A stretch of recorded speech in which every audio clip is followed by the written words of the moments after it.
Hello friends, how are you. आज मैंने सोचा कि आप लोगों को थोड़ी थ्योरी पढ़ाती हूँ। ये पावर इलेक्ट्रॉनिक्स का बहुत इंपॉर्टेंट टॉपिक है, SCR। ठीक है, without wasting any time let's continue. देखिए, सेमीकंडक्टर कंट्रोल्ड रेक्टिफायर, SCR की जो फुल फॉर्म होती है इसको हम क्या बोलते हैं? Semiconductor controlled rectifier. Mainly SCR जो होता है, it is a combination of a rectifier, ये रेक्टिफायर प्लस एक ट्रांजिस्टर होता है। ठीक है, अब इसमें आप देखिए SCR या जो सिलिकॉन सेमीकंडक्टर कंट्रोल रेक्टिफायर भी बोलते हैं, क्योंकि इसमें हम सिलिकॉन भी यूज करते हैं, क्योंकि सिलिकॉन एक सेमीकंडक्टर होता है, तो हम इसको सिलिकॉन कंट्रोल रेक्टिफायर भी बोलते हैं। ठीक है, तो ये जो आपका SCR होता है, ये मेनली एक 4 layer solid state current controlling device होता है। We can say it is a 4 layer solid state current controlling device. मैं शॉर्ट फॉर्म में लिखती हूँ, it is a current controlling device होता है।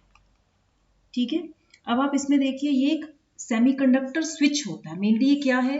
It is a semiconductor switch. It is a semiconductor switch which is used to control the large amount of power with small signal input. Mainly ये क्या करता है?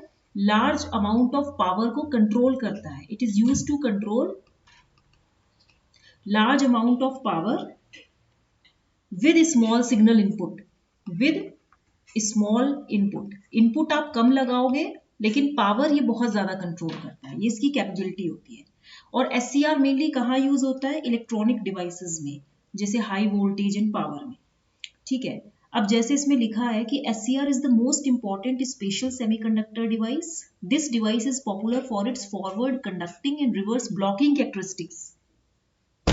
SCR can be used in high power devices. ये मैंने आपको बताया कि इसमें हम जब स्मॉल इनपुट लगाते हैं तो ये लार्ज अमाउंट ऑफ पावर को कंट्रोल करता है।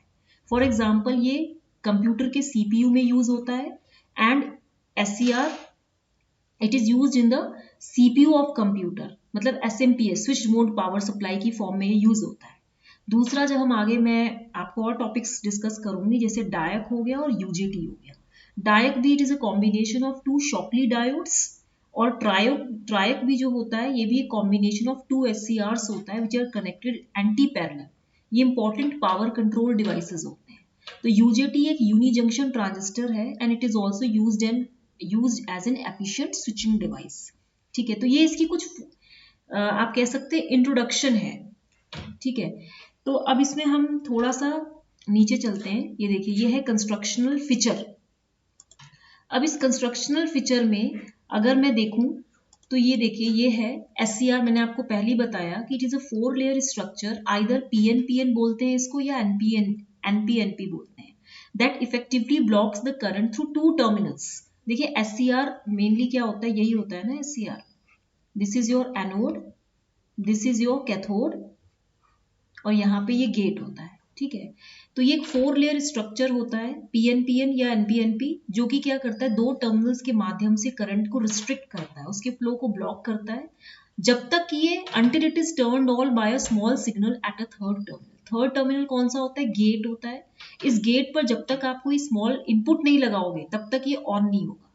तो basic transistor action in a 4 layer PNPN structure is analyzed first with only 2 terminals and then the third control input is introduced। देखिए, ये PNPN है, this is your 4 layer current controlling device. यहाँ पे 4 layers हो गई ना, 4 layers है and ये PN, जब आपने इसको ब्रेक किया, SCR PNPN combination of 1 PNP transistor and 1 NPN transistor. अब आप इसमें देखिए, ये PNP है और ये NPN है। ये PNPN 4 लेयर स्ट्रक्चर है जिसके 3 जंक्शंस बनेंगे, J1 J2 J3, वहां आगे डिस्कस करेंगे। इसको इसने 2 फॉर्म्स में ब्रेक कर दिया, PNPN एंड NPN। यहाँ पे क्या है? ये PNP ट्रांजिस्टर है, यहाँ एनोड के थ्रू करंट फ्लो कर रही है, ये बेस है, यहाँ पे IB1 होगा, base of the first PNP transistor, and it will be equal to IC2। ये C2 अगर मैं मान लूँ, C2 B2 E2, और ये E1 B1 C1, तो ये क्या होगा? IB1 is equal to IC2, और यहाँ पे ये क्या है आपका? IC1 is equal to IB2। तो इस तरह से इसको हम बोलेंगे कि इसका कंस्ट्रक्शनल फीचर है। नेक्स्ट है physical operation and characteristics. SCR की 2 स्टेट्स होती हैं, सिलिकॉन कंट्रोल रेक्टिफायर की, एक होती है high current low impedance on state. ये सबको पता है कि R is equal to V by I. ठीक है, अगर करंट बहुत ज्यादा होगी तो रेजिस्टेंस कम होगा, और अगर करंट कम होगी तो रेजिस्टेंस बहुत ज्यादा होगा। तो फॉरवर्ड बाइसिंग में जब करंट फ्लो करती है तो रेजिस्टेंस जो होता है थोड़ा कम होता है। And low current high impedance of state, low current जब होगी तो इसमें हाई इंपिडेंस होगा। तो टू स्टेट्स में ऑपरेट करता है। The physical operation of SCR can be explain clearly with reference to the current voltage characteristics. ठीक है, इसका फिजिकल ऑपरेशन हम IV कैरेक्टरिस्टिक्स से भी क्लियरली एक्सप्लेन कर सकते हैं। Forward bias and reverse bias condition illustrate the conducting state and the reverse blocking state. Reverse bias का तो मतलब पता ही है आपको कि करंट इसमें नहीं फ्लो करती, और फॉरवर्ड बायस में करंट फ्लो करती है। ठीक है, तो based on these two states a typical IV characteristic of the SCR is shown in figure. देखिए ये फिगर है आपका, ये है आपका फॉरवर्ड कंडक्टिंग, और ये देखिए ये है आपका IV कैरेक्टरिस्टिक्स। अगर मैं बोलूं कि ये फॉरवर्ड वोल्टेज है, फॉरवर्ड करंट है, ये फॉरवर्ड वोल्टेज है, ये रिवर्स वोल्टेज है, तो टू टर्मिनल PNPN डिवाइस का IV कैरेक्टरिस्टिक्स है। ठीक है, तो यहाँ पे देखिए ये फॉरवर्ड कंडक्टिंग है, और ये पहले क्या होगा, पहले मैं इसके पहले आपको एक दो पॉइंट्स बता देती हूँ कि पहली बात तो हम SCR को सिलिकॉन कंट्रोल्ड रेक्टिफायर क्यों बोलते हैं, सिलिकॉन कंट्रोल्ड रेक्टिफायर क्यों बोलते हैं, मतलब सेमीकंडक्टर और silicon control rectifier why it is called सो, क्योंकि डायोड्स इसमें क्या होते हैं, अनकंट्रोल्ड होते हैं। जो डायोड्स होते हैं they are these diodes are termed as uncontrolled rectifiers, okay, because they conduct during forward bias. Uncontrolled rectifiers क्यों होते हैं, because they conduct during forward bias। ठीक है, without any control, whenever, कब ये conduct करेंगे, and voltage at the anode terminal of the diode is greater than voltage at the cathode terminal। यही मैंने आपको बताया था ना, ये SCR होता है, ये गेट टर्मिनल होता है, ये एनोड होता है, ये कैथोड होता है, और ये गेट होता है। जब voltage at the anode becomes greater than voltage at the cathode terminal, तभी जो आपका SCR होता है हम इसको बोलते हैं कि ये ऑन होगा। ठीक है, मेनली हम ये भी बोल सकते हैं कि SCR कब ऑन होता है, and SCR is turned on if it is brought from blocking mode to conduction mode. जब हम इसे इस ब्लॉकिंग मोड से इस कंडक्शन मोड में लेके आते हैं, ठीक है, तभी ये ऑन होता है। And it is operated under two ways. पहले या तो आप वोल्टेज को इंक्रीज कर दें, either you increase voltage between anode and cathode, cathode और एनोड के बीच के वोल्टेज को आप बढ़ा दें। ठीक है, beyond the break over voltage, beyond break over voltage. जो ब्रेक ओवर वोल्टेज होता है, ये BO का मतलब क्या हो गया, ब्रेक ओवर वोल्टेज। इस ब्रेक ओवर वोल्टेज के ऊपर अगर आप वोल्टेज को बढ़ाते हो, एनोड और कैथोड के बीच के वोल्टेज को, तो यहाँ पे क्या हो जाएगा कि आपका SCR जो होगा ये ऑन होता है। ठीक है, अब आप देखिए ब्रेक ओवर वोल्टेज क्या होता है। ब्रेक ओवर वोल्टेज जो होता है ये एक मिनिमम फॉरवर्ड वोल्टेज होता है। It is that much amount of the minimum forward voltage where the gate is kept as open. Gate को आप ओपन रखते हैं, at which SCR starts conducting heavily, at which SCR conducts heavily. ठीक है, यानी कि हैविली का मतलब क्या है कि ऑन होता है ये। ठीक है, तो ये एक तो ये कंडीशन है कि जब आप VA को when VAK is greater than VBO तब ये ऑन हो जाएगा। और दूसरा केस क्या होता है इसमें, दूसरा केस ये होता है कि आप once the SCR starts conducting then no more gate voltage is required to maintain it in on state. मतलब ऐसा नहीं है, जैसे कि मैं आपको बता देती हूँ कि जैसे आपने यहाँ पे ये जो वोल्टेज है anode terminal is greater than voltage at the cathode terminal, तो जब तक आप इस गेट को गेट में भी आप कुछ करंट लगाएंगे, गेट में भी आप कहते हैं ना कि minimum amount of gate voltage is required in order to turn it on. लेकिन जब आप SCR आपका कंडक्ट करने लगता है, अब उसके बाद अगर आप गेट सिग्नल को हटा भी लें, गेट वोल्टेज को ऑफ भी कर दें या हटा लें उसको, तब भी वो SCR कंडक्ट करने लगेगा। ठीक है, तो इसीलिए हम यही बोलेंगे कि it is turned on like this way. ये तो फर्स्ट केस था, नहीं मतलब ये यही था। ठीक है, अब आप इसमें देखिए कि SCR जो होता है कि ये ट्रू इलेक्ट्रॉनिक स्विच है। आपका जो ये SCR है it works as an electronic switch. क्यों? क्योंकि ये AC को चेंज करता है। It changes alternating current, and at the same time can control the, एक तो ये क्या करता है, it changes alternating current AC and at the same time क्या करता है, अमाउंट ऑफ पावर जो लोड में जा रही है, it controls the amount of power fed to the load. Load में जो अमाउंट ऑफ पावर जा रही है उसी को ये कंट्रोल करता है। ठीक है, अब आप एक चीज और याद रखिए, अब पहले हम ये पढ़ लेते हैं। देखिए SCR in forward bias state, there are two different states in which we can examine the SCR in the forward biased condition। एक तो मैंने आपको बताया था high impedance of forward blocking state होती है, ठीक है, और दूसरा होता है low impedance of forward conducting state, ये मेन स्टेट होती है। तो at a critical peak forward voltage, ये VP क्या है, एक क्रिटिकल पीक मतलब मैक्सिमम फॉरवर्ड वोल्टेज VP है कि जिसमें SCR जो होता है ये इस ब्लॉकिंग स्टेट से कंडक्टिंग स्टेट में जंप करता है, इस ऑफ स्टेट से ऑन स्टेट में जाता है। पॉजिटिव वोल्टेज क्या करता है, it places junction J1 and J3 under forward bias. देखिए ये अगर आप देखें कि ये 3 जंक्शंस है, it is a 3 junction device and 4 layer PNPN device. ठीक है, तो आप इसमें देखिए P1 N1 P2 N2, यही है ना, P1 N1 P2 N2, और यहाँ पे ये 3 जंक्शंस हो गए। ठीक है, ये एनोड है और ये कैथोड है, मतलब इसको K बोल देते हैं। अब आप इसमें देखिए ये V1 आपने प्लस माइनस लगाया, V2 में आपने रिवर्स बायस लगाया, V3 में आपने वो लगाया। इसमें क्या लिखा है, a positive voltage places junction J1 J3 under forward bias.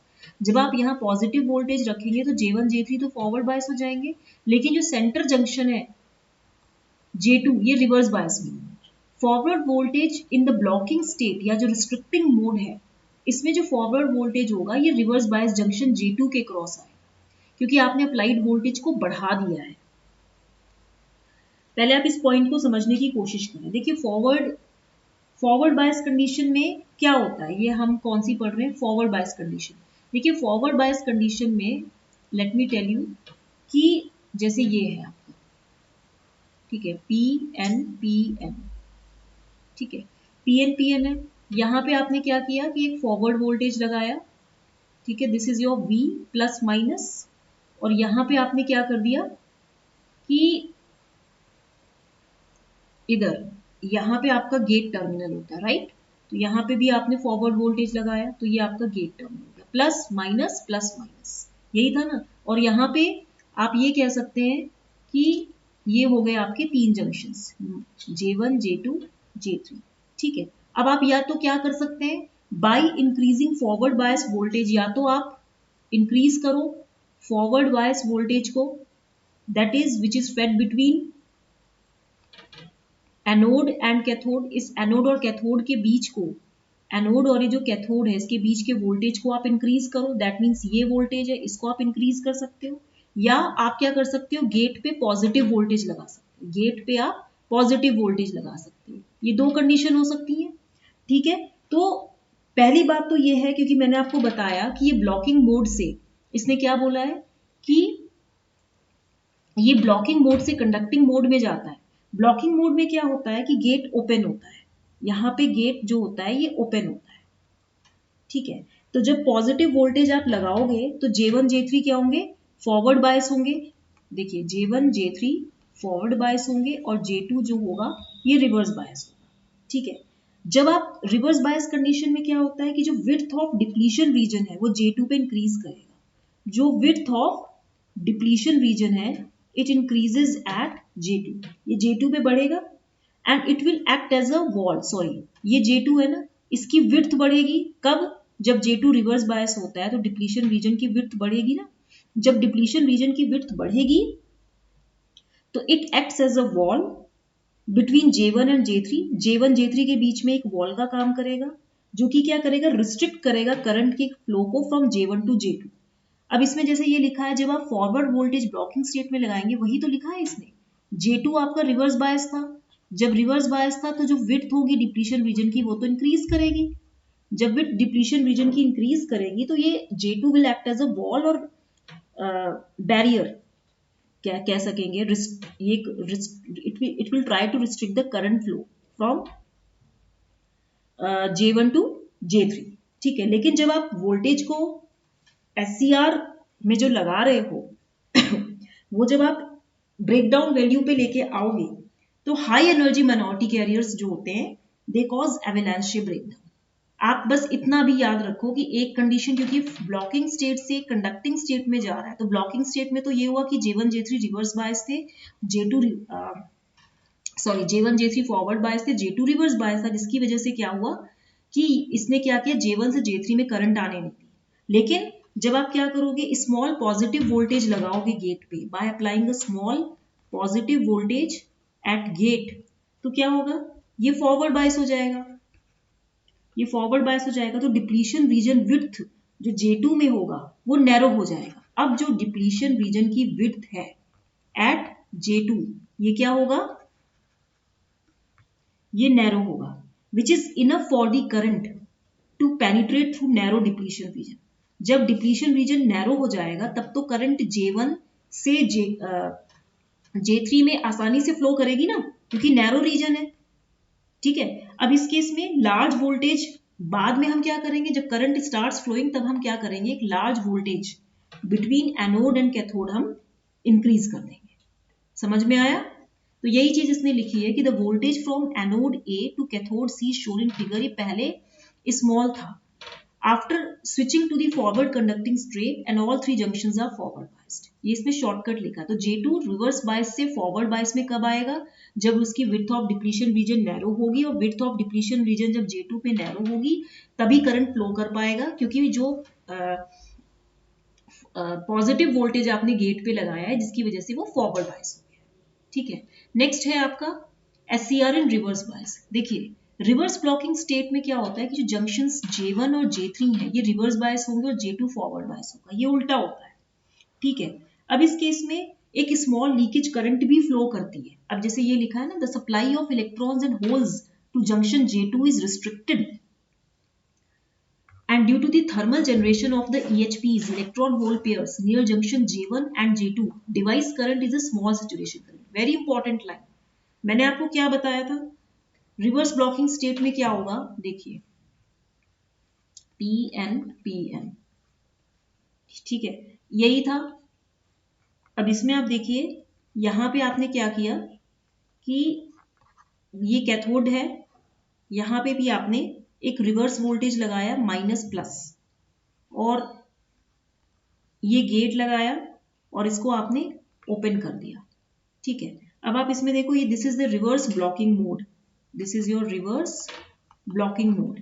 Reverse blocking mode में क्या होता है कि ये तीन जंक्शंस हो गए J1 J2 J3, और यहां पे आप ये कह सकते हो कि J1 J3 जो है रिवर्स बायस्ड है, J1 J3 रिवर्स बायस्ड हो जाएंगे क्योंकि आपने रिवर्स वोल्टेज लगाया है ना, और J2 फॉरवर्ड बायस हो जाएगा। ठीक है, लेकिन एक स्मॉल लीकेज करंट इसमें क्यों फ्लो करती है, due to the drift of the charge carriers in forward bias junction. इस J2 में फॉरवर्ड बायस जंक्शन की वजह से, ये फॉरवर्ड बायस है तो इसमें drift of carriers, charge carriers की वजह से होता है। तो this is not enough to turn on SCR। कहने का मतलब ये है कि in reverse blocking condition the current remains small, current बहुत कम फ्लो करती है until avalanche breakdown occurs at a large reverse bias of several thousand volts। ठीक है, तो पता होगा आपको avalanche breakdown में क्या होता है, the junction the voltage at which the junction breaks down, मतलब आप इतना हाई रिवर्स वोल्टेज लगाते हैं कि लार्ज की रिवर्स वोल्टेज कांस्टेंट होने पे रिवर्स करंट बहुत ज्यादा फ्लो करती है। तो SCR PNPN structure is equivalent to one PNP transistor and NPN transistor having some common terminals. यहाँ पे ये क्वेश्चन बताई थी कि PNP की IC is equal to alpha IE plus ICO, ये PNP के लिए था तो हमने अल्फा 1 माना, IC2 is equal to alpha IE plus ICO, यही इक्वेशन है, पर इसको आप कह सकते हो कि ये और ये डिफरेंट होगा, ये सेम होगा। ठीक है, और यहाँ पे आपने इसको अल्फा 1 अल्फा 2 मान लिया। मेनली अल्फा क्या होता है, करंट ट्रांसफर रेशियो जो एम्प्लीफिकेशन फैक्टर होता है ना। तो ICO1 and ICO2 stand for the respective collect saturation current. तो IC is equal to alpha I plus ICO, ये IB2 हो जाएगा, and IC2 is equal to IB1 हो जाएगा, वो वही चीज है। अब आप इसमें देखिए IV कैरेक्टरिस्टिक्स ऑफ SCR। अभी इसमें देखिए ये इतना है, मैं सोच रही हूँ कि अभी आप पहले इतना पढ़ लीजिए, बाकी 3 चीज मैं आपको रिवाइज करा दूँ। तो पहले अभी हम आज इतना ही छोड़ते हैं, क्योंकि ऐसा टॉपिक बड़ा है, एकदम से आपको समझ नहीं आएगा। तो आप मुझे बताइएगा कि मैं इसको कंटिन्यू करूँ कि मैं मॉक टेस्ट ही कराऊँ। ठीक है, till then thank you. Like करना मत भूलिएगा, क्योंकि मैं पेन लेके पढ़ा रही हूँ। ठीक है।